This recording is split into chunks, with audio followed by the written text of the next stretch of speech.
Welcome, everyone, to the South by Southwest 2021 virtual conference, and this session titled A Growing Industry in the Face of Disruption. I'm Stephania Bell. I'm a senior writer and injury analyst at ESPN, and it is my great honor today to have this conversation with Jason Robbins, the co-founder and CEO of DraftKings. How are you doing, Jason?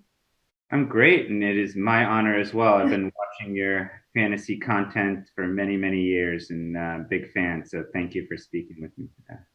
That's many, many years. You're dating me there, Jason. Well, many is a relative term for me. Like 3 years is many years for me at this point, because so much happened in the last several years, and our company's only been around for 9 years, actually. So yeah, I was going to say, in less than a decade, you really have transformed this sports and entertainment landscape. And let's start there. Obviously, disruption is part of the title, and certainly the last year has been a disruptive one for everyone in every sort of business. But I want to pull back for a moment, go sort of a treetop view, and really, you guys have a business that meets at the intersection of sports and entertainment and fan engagement. And I'm wondering if you can tell us a little bit about how that came to be.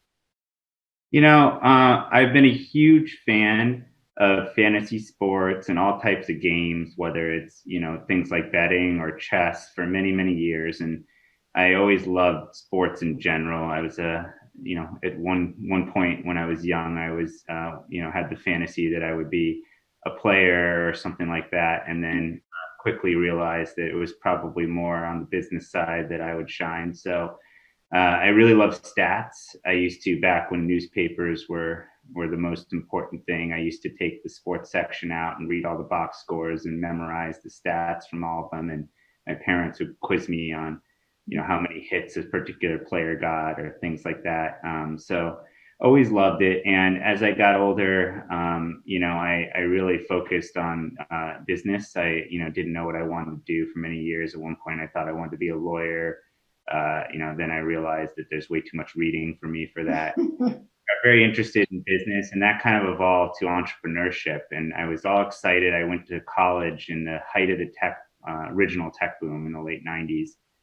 And, I remember my first career fair I went to, there were just wall-to-wall tech companies that had raised, tons of money, and we're going to go conquer a particular industry. And about 2 years, 3 years later, they were all gone, and it was replaced by banks and consulting firms and things like that. So I ended up going and working for Capital One, and then for a company that was previously called Vistaprint. And both those things ended up being really important. I got lucky in many ways. I think if I had tried to do the entrepreneurial thing out of school, I would have failed miserably.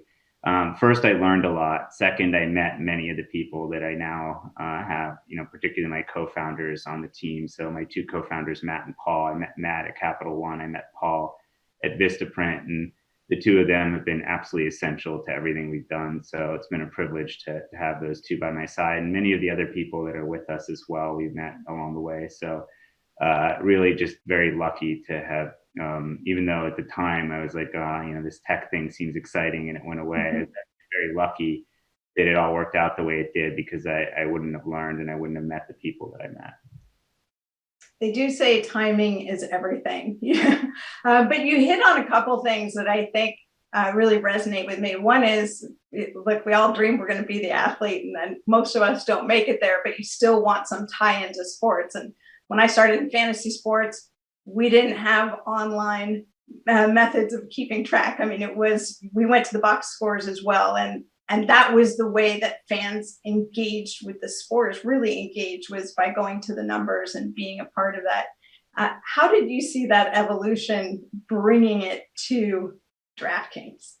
Well, I remember when the first fantasy sites started coming up in the mid to late 90s. And, at the time, everybody was still using America Online and the very different world of the internet. And pretty much everyone is actually quite reminds me a lot of what I'm seeing in sports betting, what I saw in daily fantasy previously, where all these different companies are starting, and it was a real interesting kind of time where the internet and the ability to track all of these things, digitally, all of a sudden made what was a very manual process of recording stats, translating to fantasy points, which of course made the audience smaller because there were only so many people who were willing to do that.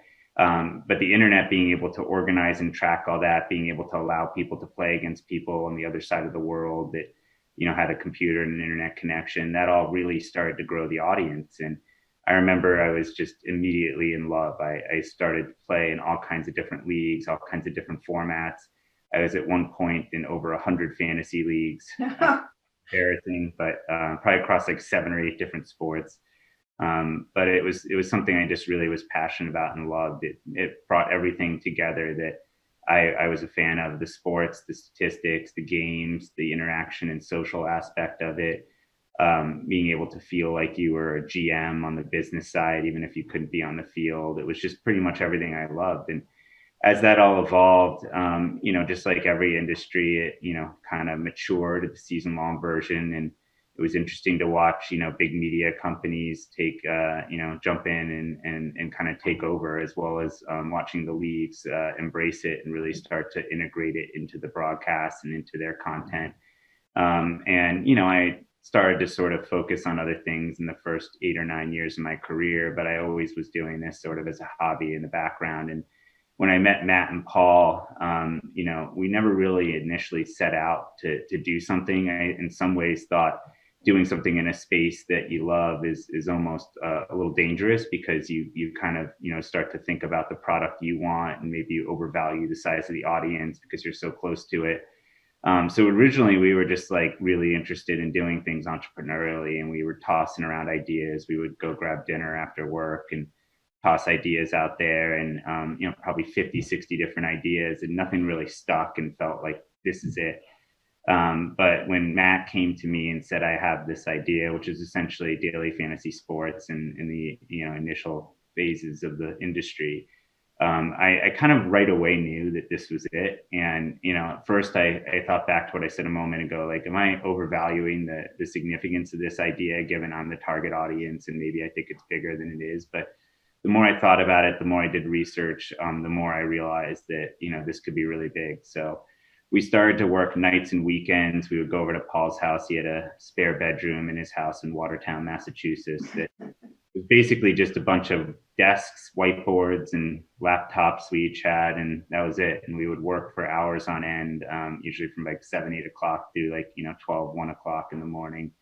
And then we'd do it on Saturday and Sunday too. We'd wake up around 6, 7 a.m., head over to Paul's and repeat and work all day there. And we were probably putting in 30, 40-hour weeks doing this as not our full-time job, while still working 50 hours plus in our day jobs. And eventually realized we really needed to give this our full time. So we raised some capital from a guy named Ryan Moore, who works at a venture firm called Accomplice, a partner there in Boston. It was called Atlas Ventures at the time. And then we also had a few others, Peter Blacklow from Boston Seed, and a couple others jump in as well. And we used that seed capital to quit our jobs and do this full time. And, it's kind of been off to the races from there. I'll say off to the races for sure, literally and figuratively.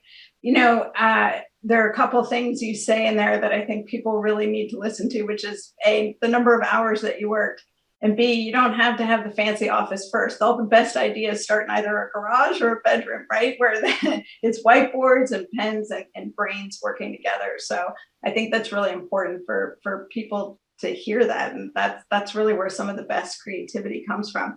I've heard you say or read you say something about how the playing daily fantasy and having that second screen experience, that's the entertainment beyond the game itself. Can you speak a little bit to how entertainment and sports converge in your perspective?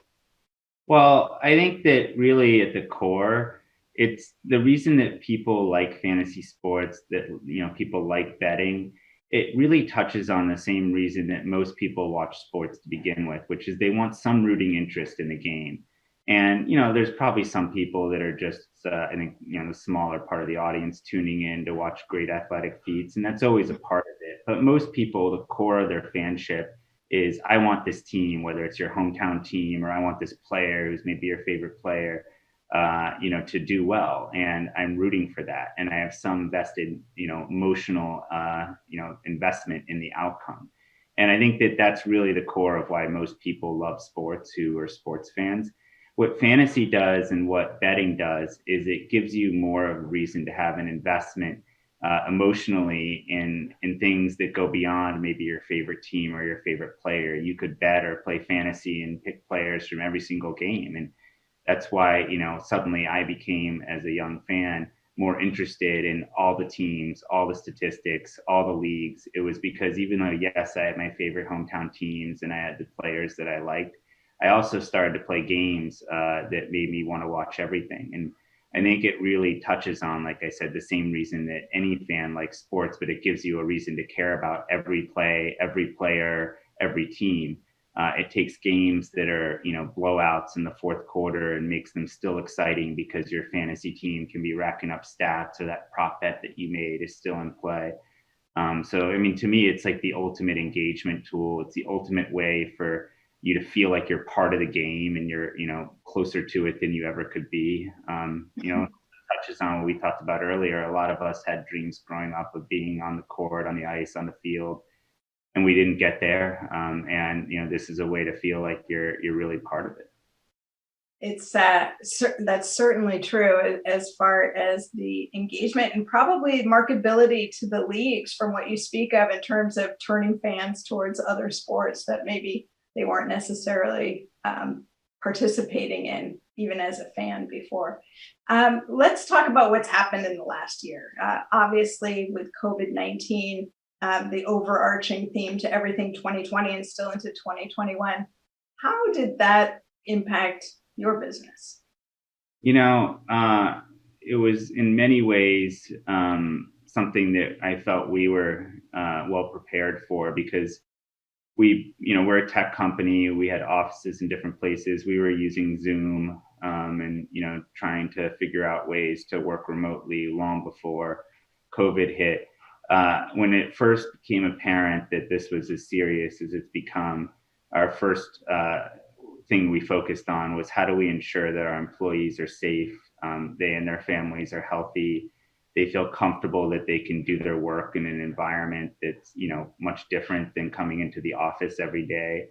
And there were a lot of little things that went into that. It wasn't just getting on Zoom. It was people that had kids that suddenly had to deal with kids being home and coming in, and how do I make sure that I have childcare? How do I make sure that I have a home office set up that's comfortable so I can do my work? And of course, how do you make sure everyone is safe and healthy? So that was our first focus. We sort of thought that this was a possibility in the week or two before March 11th and everything kind of started to get shut down. So we did a dry run where we actually had everybody work from home, and it worked well. So we had good confidence going in that we would be prepared. We certainly thought about longer term things like how do you maintain your culture? How do you keep people feeling like they have the social connections that are so important from an office setting? And those are still things that are a challenge and that we work every day to try to help with. We do things like Zoom events and, all hands company meetings over video, but it's tough. People definitely feel like they're missing something there, but that was kind of the first thing. And then the second thing was we focused on how do we continue to engage our customers, particularly without sports on. We were, right. Kind of important when you're in the sports business, right?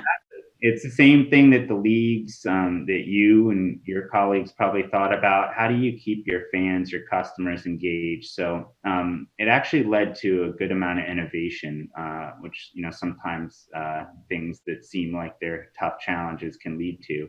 We started to develop a much broader esports offering. We started to develop pools for things like politics and television shows and other sorts of things that were not related to sports, but were ways that our customers were spending their time and ways to engage them, but also engage them more deeply with that content.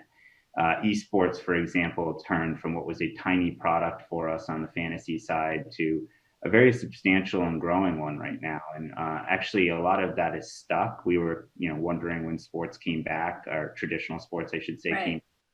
Was that going to stick? And it has. It's actually continued to grow even after traditional sports came back. And then the third thing that we focused on was how do we actually, make sure that whenever this is sort of over, if that's a thing, that we are better positioned on the other side of it than we were coming in. So we were in the middle of a process to go public. We were acquiring a company as part of that. First and foremost was ensuring that got completed smoothly. And that was certainly a roller coaster ride. We were on a great track for several months, and we were about a month and change away from closing when all of a sudden everything shut down. And we thought that maybe we weren't going to be able to pull it off, but we did. We went public in late April of last year when there were almost no traditional sports happening. So that was interesting. And then also we thought about. I think that ultimately worked in your favor. In some ways, yes, because I think what happened, which is really interesting, usually the markets are very short-term focused. And I think because everyone sort of thought, who knows what's happening for this next quarter, they kind of said, let's throw the next quarter or two out the window. And let's think about which businesses are going to be well positioned on the other side of this thing. And I think us being in a digital business, a mobile business, certainly there was a lot of activity that shifted from offline to online. Businesses like Amazon benefited from that. I think, we were thought of in the same way.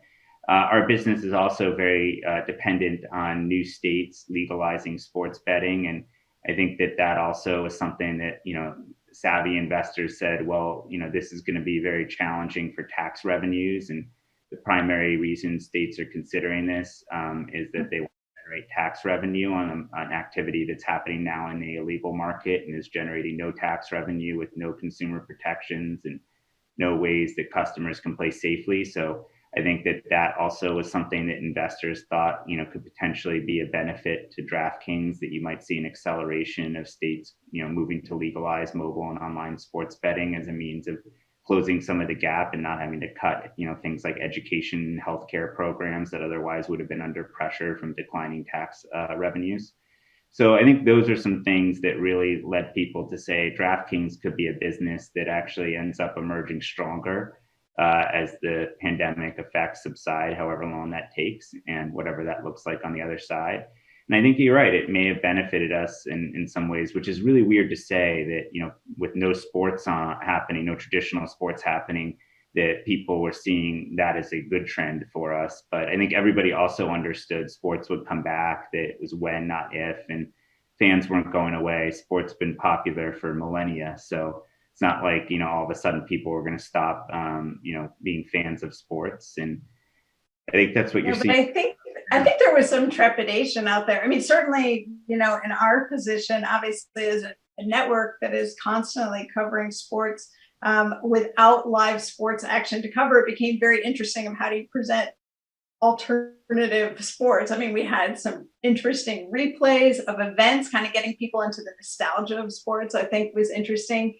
But even for us specifically within fantasy, preseason for football, which is obviously the biggest component of fantasy, it was slower than usual. I think people didn't believe a season would happen. And as that started to change, we actually saw a growth in our audience in our fantasy football podcast and in our Sunday show pregame viewing. So I think, to your point, that people, when they saw that there was something that was coming back, they were paying attention all along, I guess is what I'm saying, and watching to see what the businesses did. And when the businesses stuck around and just kind of shifted focus, I think the audience came along with it.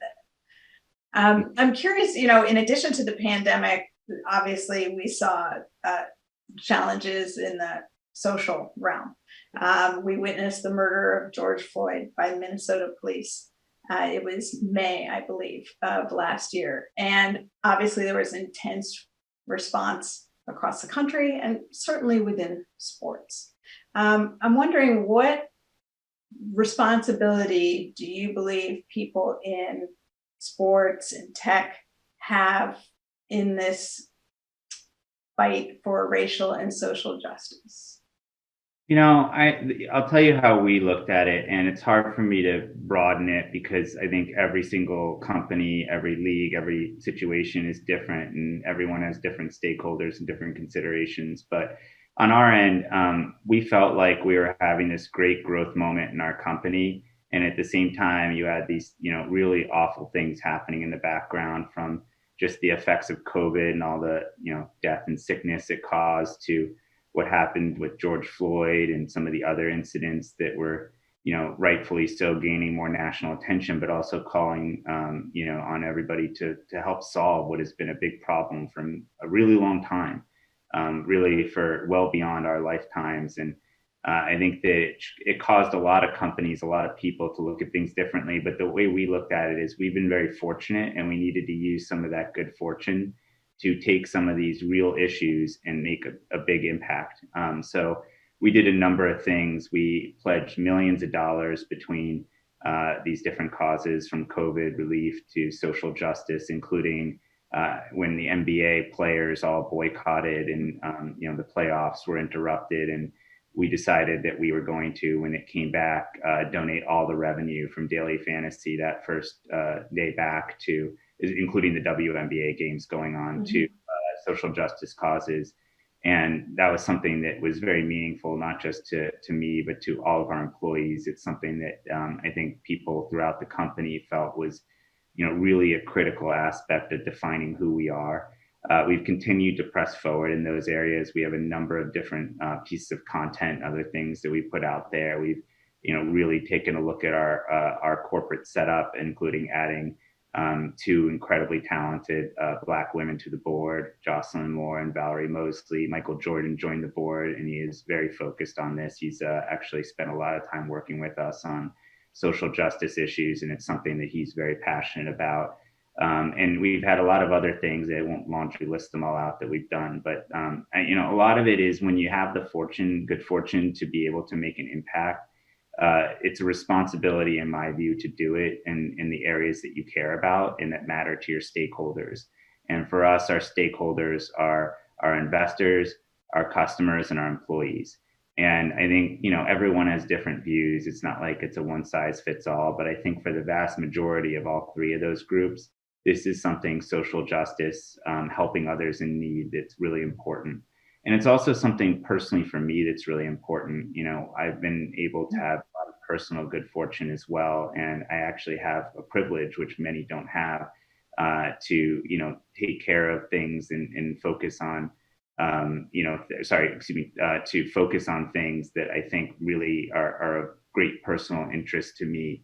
And it's caused me to think, why did I have this good fortune? A lot of it is hard work, but a lot of it is I do have an advantage over people of color, over women, that isn't fair, that shouldn't be in place. And, I can't just sit here and say, oh, well, that's great. I have to actually do something to try to fix that problem so that everyone's on an equal playing field. And it's not something that's going to be solved in our lifetimes.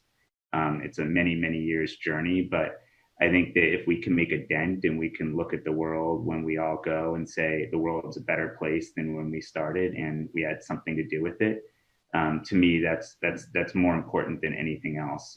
So that's something that I feel very personally passionate about.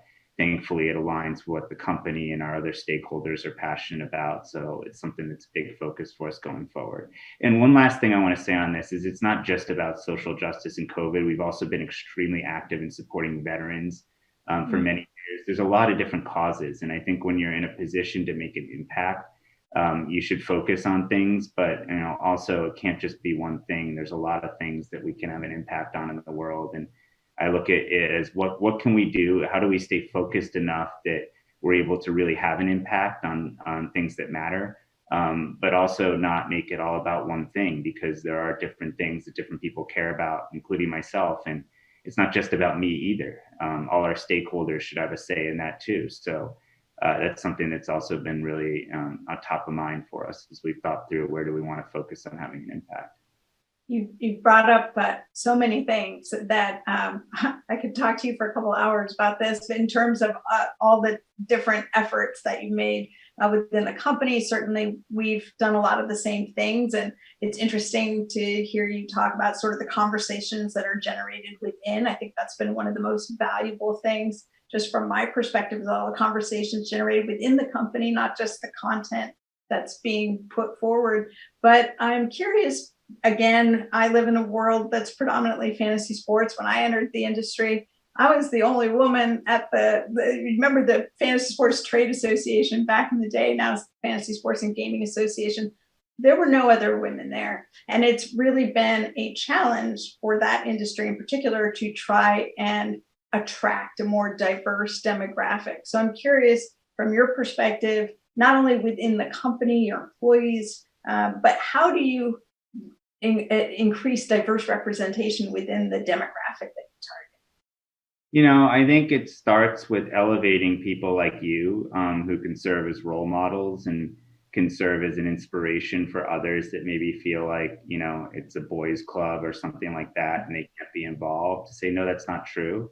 And then I also think, you know, a lot of it is just having to do with education. That's something that Michael Jordan's really emphasized to us, is how have we gotten to where we've gotten? How do you educate people to say, you know, why is it that this is such a male dominated industry? And it starts there. If you ask those questions, why is it on the social justice side that, you know, people feel the way they do, and that things have happened to people of color for so many years that are not fair? And it really starts there. I think we're such a fast moving company that we always want to jump to solution.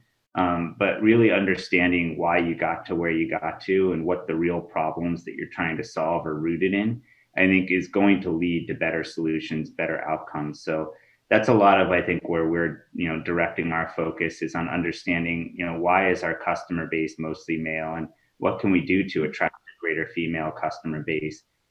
Why do we think that these things developed? And most of it has nothing to do with us. It has to do with many, many things that have happened over decades or even centuries before we existed. And I think that that's important to understand. I'm a big history person. I think history is important to understand why you are where you are. And then also, history is a funny way of cycling and repeating itself, particularly if you don't do things to make sure that it happens in a better way next time. So a lot of what we're doing is really focusing on educating ourselves and understanding. We have a big market research initiative this year to explore, amongst others, the female segment of the sports fan market, try to learn how we can appeal to a broader audience than we have today.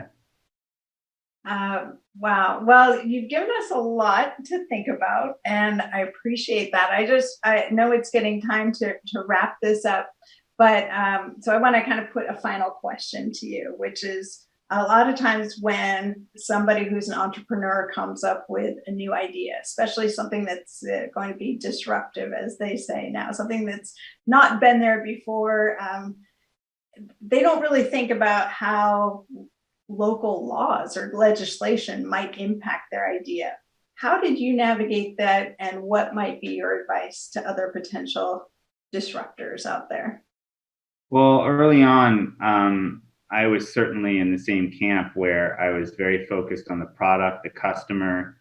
I didn't really understand, you know, politics and, you know, legislative activity in the way that I've come to be closer to it today.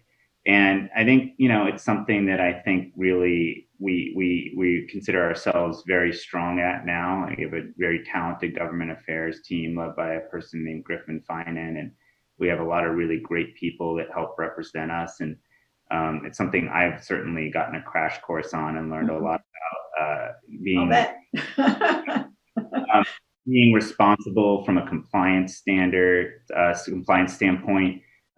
Things like, you know, responsible gaming, know your customer are really central. And we've set, you know, as a sort of bar for the company that we need to be the gold standard always in this space, that we need to not just do what we have to do, but really, you know, set the bar higher and be the ones that everyone looks at as being the best in class. So I think that like any, entrepreneur, you really focus on things and you go after them when they become necessary. But this is one that I think we probably could have benefited from getting a little bit out ahead of. So I guess it depends on the industry you're in, but in terms of the form.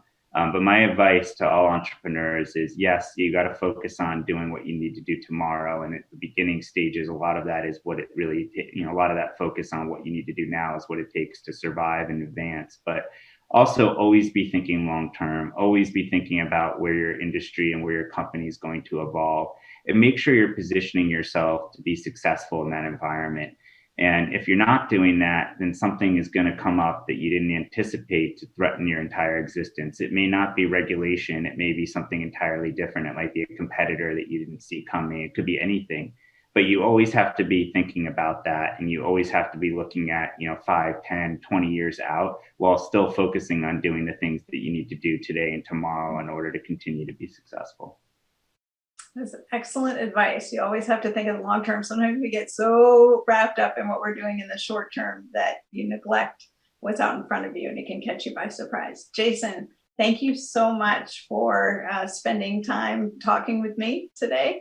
And thanks to the folks at South by Southwest for having us. Thank you for having me. Great chatting with you.